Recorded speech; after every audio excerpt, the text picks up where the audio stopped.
title of her speech is Hawking Radiation of Rotating Hairy Black Holes with Scalar Hair. This is our common paper that we published last year. Now he's going to present. Thank you. So welcome once again. Finally, it's my turn to present something. At first, let me talk about the outline briefly. First, I will talk about no-hair theorem and rotating hairy black holes with scalar hair. So I'm going to let you know what's the difference between a bald black hole and a hairy black hole, basically. Then I will be mentioning Hawking radiation, how it's defined, and the method that we have used for explaining, let's say, the intuitive picture behind this radiation process, which will be quantum tunneling of particles. Of course, we may have many different approaches, but this is the one that we have used during our article. So this is the thing that I will be explaining. And next, I will talk about spin zero and spin half particles being tunneled through the event horizon of this rotating black hole. So basically, this is a brief summary of my speech. So let me start by no-hair theorem. I'm sure that you have heard about this many times before, since it actually caused many contradictions and debates between especially Stephen Hawking and also Leonard Susskind, and Hooft as well, I think. Well, what no-hair theorem states is that regardless of what information you send into a black hole, like some of them are stated here, all black holes can be described just by 3 externally observable parameters, regardless of what you actually send in. Well, one of them is mass, then electric charge, and angular momentum. So this means that all other information regarding the matter falling into the black holes or actually forming these black holes at the beginning is going to be lost somehow. This was against unitarity in quantum mechanics, and this was the reason why they kept on arguing about this. And actually, this paradox is still not solved. There are many proposals regarding this issue. So actually, no-hair theorem was disproved in 1989 by Einstein-Young-Mills theory, and since then we have some different black hole structure with hairs which have been proposed. So now we say that these 3 characteristics, mass, charge, and angular momentum, are not the only ones that can describe our black holes. We may have some actually hair, and in our case we have rotating hairy black hole with scalar hair, which means that we have 3-dimensional Einstein gravity coupled with scalar field in a non-minimal picture in our example, of course. So I want to quickly talk about the geometrical properties, the mathematical structure, let's say, behind this black hole. We have this metric over here. N square function is defined as follows, and this capital J, of course, represents angular momentum. This L square is related to the cosmological constant. We have lambda equals 1 over L square, positive cosmological constant. This is mass of our black hole, and this x is actually a simplification, let's say, of all this term in this brackets. So instead of this, I could just say minus jx over 6. This is just a simplification. Yes. In our example, it was positive, yes. Yes, 1 over L square, positive. So C in this case is the scalar charge, and also we have assumed it to be constrained to black hole size. There were some other papers where they didn't have this restriction, but in our case we have restricted it to this specific case. So now Hawking radiation. Actually, very famous physicist Lawrence Krauss have summarized this concept very well with just one sentence. Well, if you have nothing in quantum mechanics, that means that you will always have something. What's the meaning of that? When we talk about vacuum, actually we don't mean we have an empty space. There are some particles over there arising due to quantum fluctuations. So what happens is that we have a particle and an antiparticle. They are popping into existence, and then in a very brief time, I mean short period of time, they will annihilate back and disappear. So we call these particles virtual particles, since they are not detected. And what happens if these virtual particles are being created near this horizon? This is what I'm gonna explain today. So I want to draw a very simple sketch over the board. Let us imagine that we have an event horizon. Very naive picture, I know, but just to explain intuitive picture. And let's say that we have these particles forming in vacuum space near this horizon, either outside or inside. I will show you both cases. let's say that this is your antiparticle, this is the particle with plus E, minus E. And here, this time you have them forming inside your black hole, and minus E. So what we actually will talk about is this quantum tunneling of one of these virtual particles. So what will happen is these pairs, well, one of them, let's say, they're going to borrow some energy from the gravitational potential energy of this black hole. And once this happens, these virtual particles are going to change into real particles, and then we will be able to observe, well, let's say observe for now, a kind of radiation coming out of this black hole, coming off the horizon, let's say. So in this case, in this picture, this one will be tunneling in the horizon, inside, and this one will tunnel outside in this picture. So okay, here what did I say? Let me come back to this picture. You are allowed to borrow energy from your surroundings as long as you put it back. So what happened here, we have these particles, we are borrowing some energy from the gravitational energy of this black hole, then one of them is falling in and the other one is coming out as a real particle. It's being materialized, basically. So let's continue now. Near the horizon, energy is being borrowed from the black hole, as I have said. Due to the gravitational effects, these pairs will lose track of each other, and then since they cannot annihilate back, they will become real now. We can't measure these virtual particles directly, but we can measure their effects, so actually we know that they do exist. So what happens now to the size of this black hole? This is the question that Hawking was asking himself. Even right now he's trying to figure out some solutions to this concept. Well, as I have stated here, and it's actually on my t-shirt as well, E is equivalent to M, in a sense. So once this process is happening, when you borrow some energy from this black hole, actually you are causing its mass to reduce, even though this is not a detectable event right now, because you need to have a really, really small black hole to be able to observe this Hawking radiation. So if you had, for example, a black hole with a solar mass, that would take longer than the time from Big Bang till now to be able to decay all of this black hole itself. So here I have stated this result. Hawking said black hole is expected to shrink as it emits Hawking radiation. This was his conclusion. So okay, what was our next step?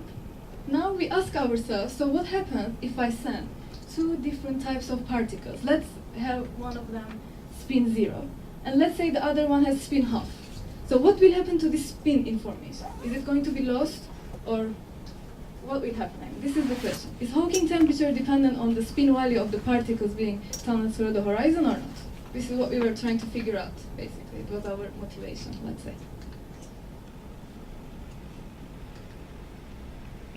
So for spin 0 particles, we have used Klein-Gordon equation. As you can see, here we have some dummy indices, and mu and nu, both of them actually, are running from 0 to 2, since we had a three-dimensional black hole. We have T, R, and phi, as I had stated at the beginning of the presentation. So we have to just expand these things and express it in component notation. This G obviously is just determinant of covariant metric tensor. We found it and we substituted it in here. It gave us this result, R. And these are partial derivatives. This is the wave function for scalar particles. Once we substitute them all in, we will obtain this expression over here. So now we have written it in terms of I's, as you can see, which is the action actually of these scalar particles. So what is our main aim here? We actually want to solve this equation for omega r, which is the radial function. Once we can achieve this, then we will be able to get some information regarding the Hawking temperature, and only after that we can comment whether this information regarding the spin is lost or not. So this was the main perspective, I mean. So here, if you have noticed, I have just wrote the lowest order term. I made it I0 instead of I. So why did we do that? Well, we can just write this action term I, which is dependent on R, phi, and T as well, as I0, we can expand it, plus N equal or greater than 1, in, and we can put this factor in front of it, h over I, and n comes over here. So we will apply WKB approximation, which means that we will be omitting the terms that will include h bar over I and higher order terms, of course. And in the end, we will be able to get our expression in terms of I0 only, the lowest order action. So I have just written the overall result here, but I want to quickly show you. It won't take long, really, how we obtain this expression, because this is the key point, actually. Let me remove this on the board.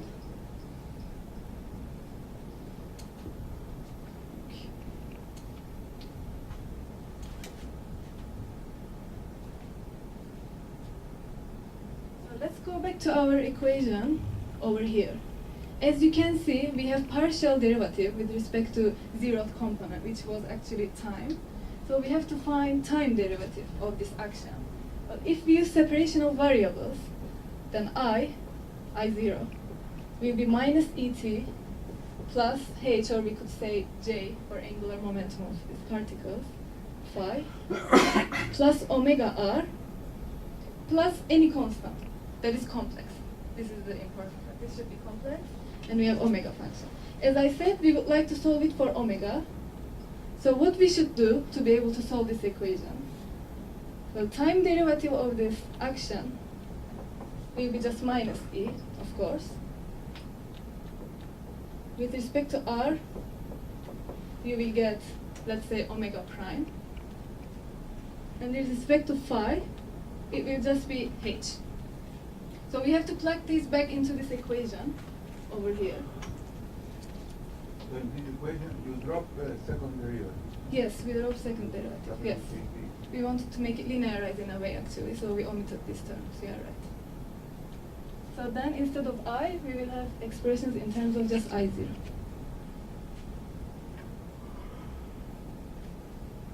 So what was the next step? Let's move on. Since this is our action, well, we have this E modified over here. What's the meaning of that? Actually, once we substitute these terms into that equation, Klein-Gordon equation, we will be obtaining E square over n square minus n square omega prime square and phi square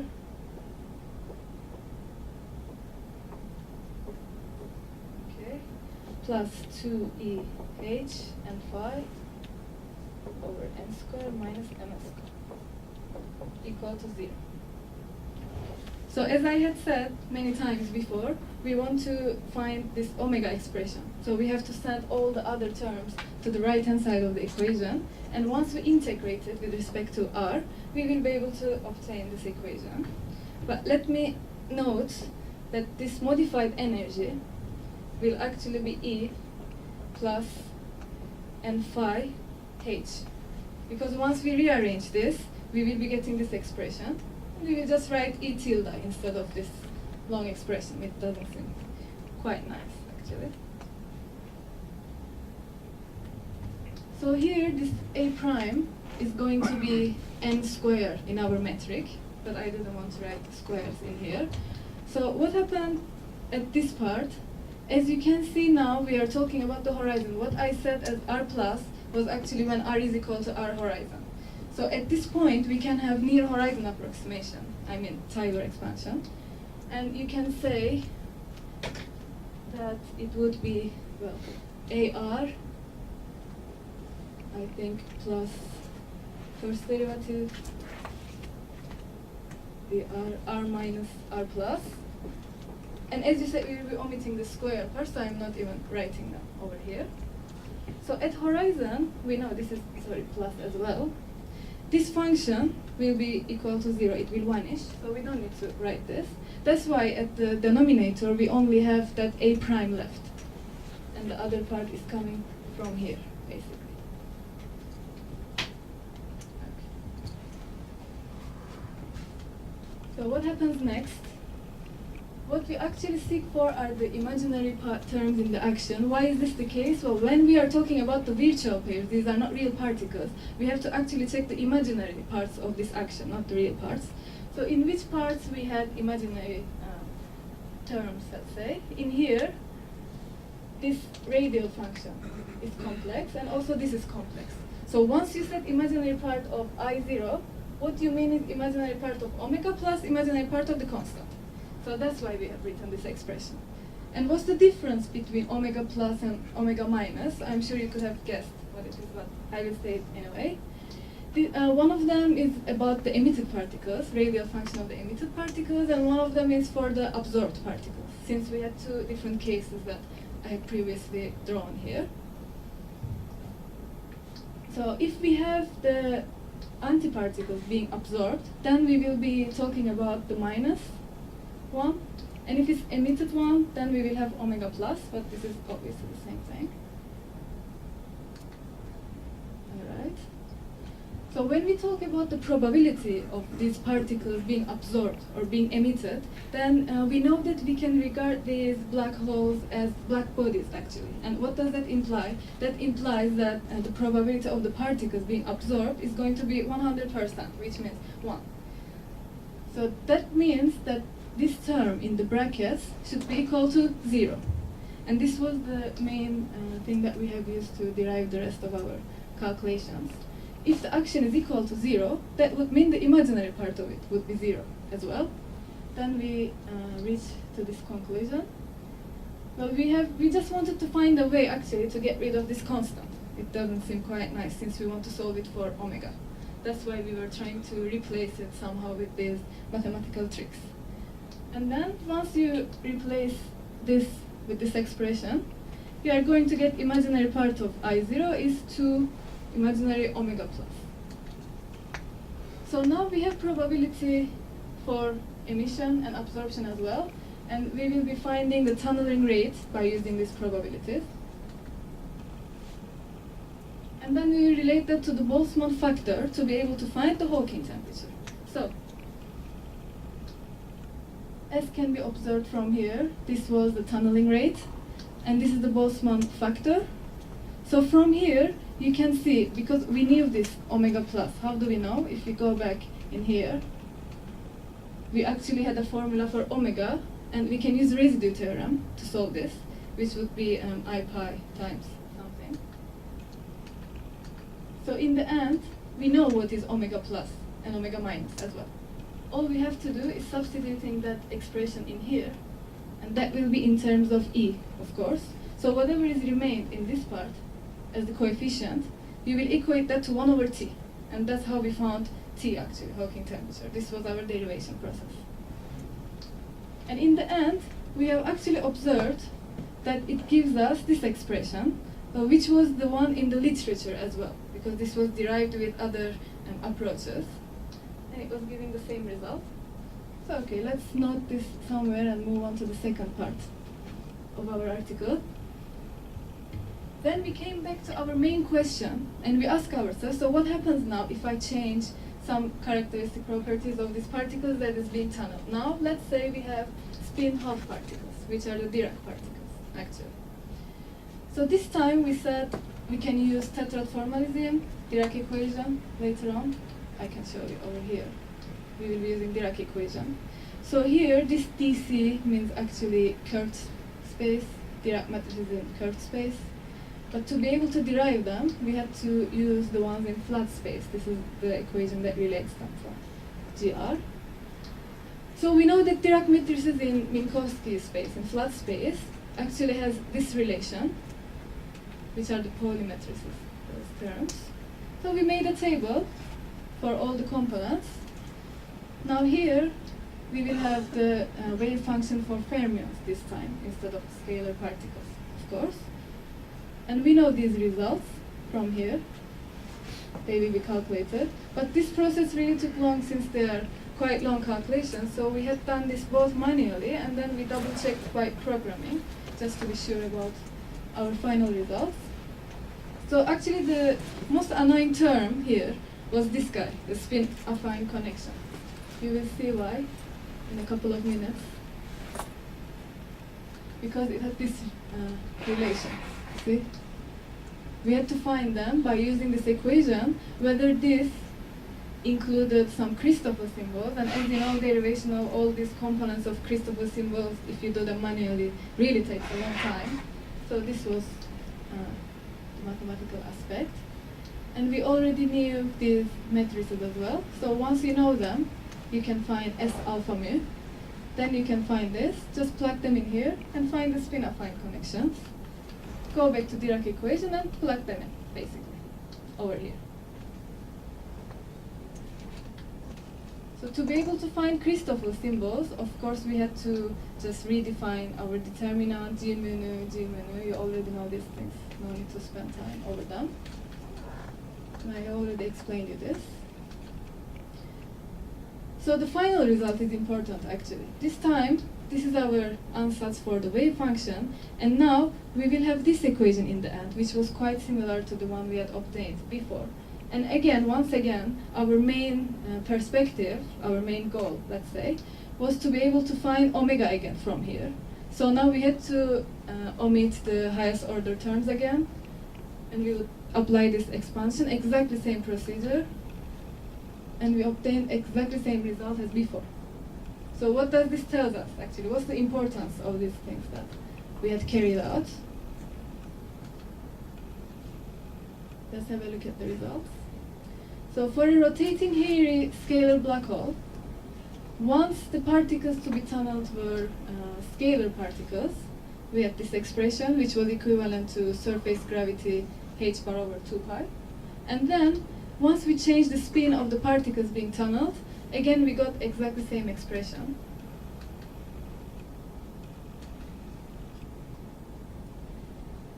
Well, we have used quantum tunneling approach for evaluating the standard Hawking temperature, which came out to be unaltered for particles with different spins. It may not seem as important, maybe this result, but it actually is, because it's somehow stating that information is lost in the end. So still this is leading to information loss paradox. Then what did we conclude from this? Well, we said that this radiation is just purely thermal. It's not non-thermal. So what is deciding the, let's say, intensity of this radiation? It was the mass of the black hole. So if you change the mass of that black hole, then you would be able to change that overall T expression, but not with anything else, not with spin or not with other information. So this is actually quite a big problem.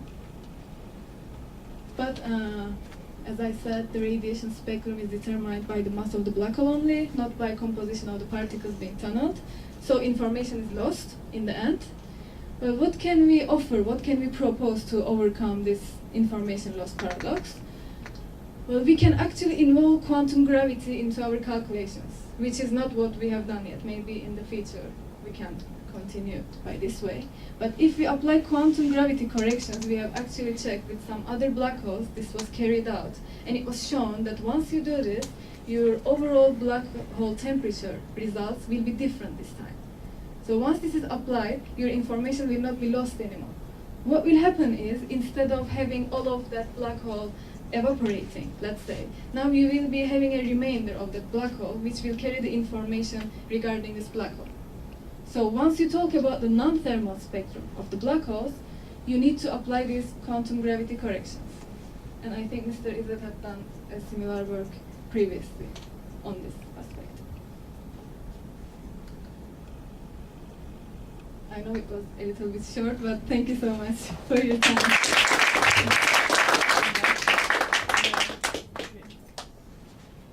Any questions? Could it be that this problem is because we're considering that their creation only very close to the horizon? Maybe there is something. Yes, maybe it could be because, as you said, it was really close, just outside the horizon or just inside the horizon, not too far, infinitesimally close. Yes, maybe, I'm not quite sure, really. So it's a paper, well, not a paper, but a talk of Yasimura,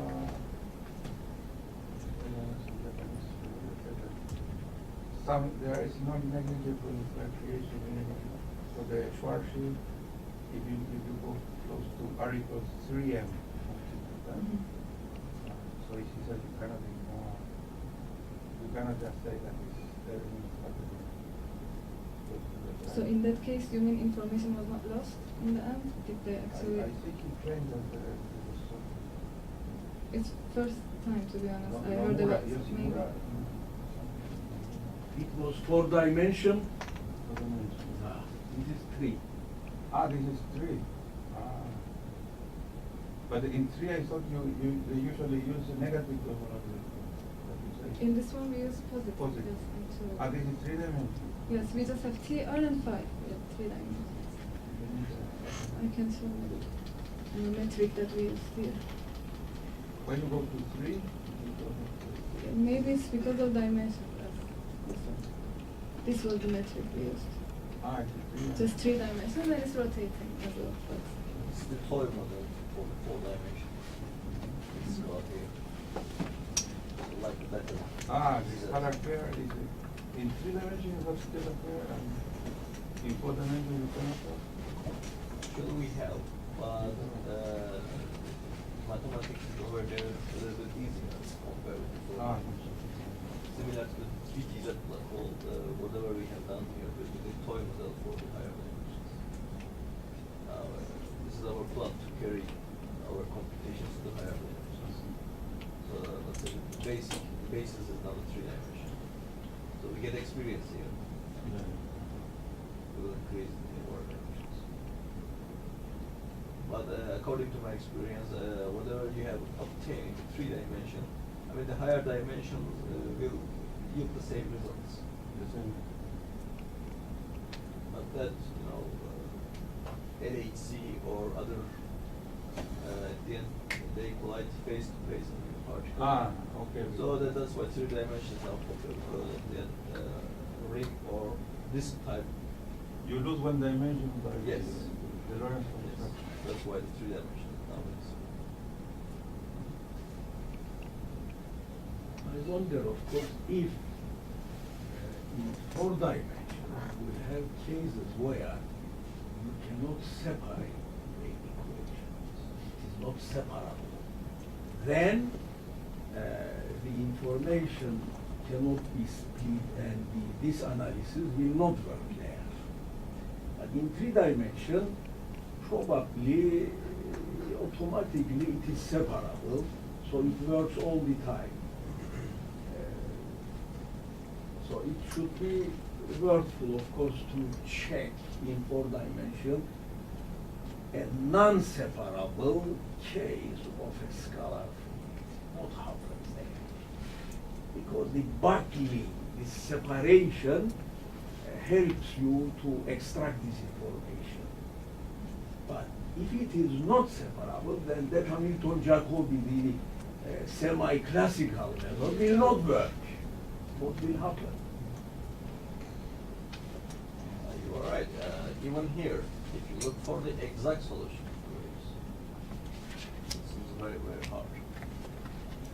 But if it is separable, then you can make the expansion near the horizon and you get the benefit what you want.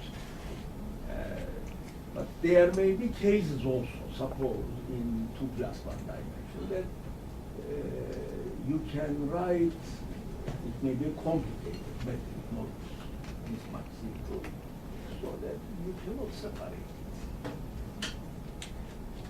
But let me warn you that even its direct version, how many pages? Maybe 40 pages, Many that we pages. made computations. And many When of you them- expand all these tensor at indices, it took 2 months Even the manual to, one was not- decouple the equations at the end to get a one unit equation. And astonishingly, at the end, they give the same answer of the whole. We tried Newton-Tanner's formalism. But in 3 dimension, we don't have that. This is more dimensions. So maybe There is, There is, yeah, Aliyev, yeah. Aliyev had worked it with in 3 dimension. At the end, we come to the same point. That's the format.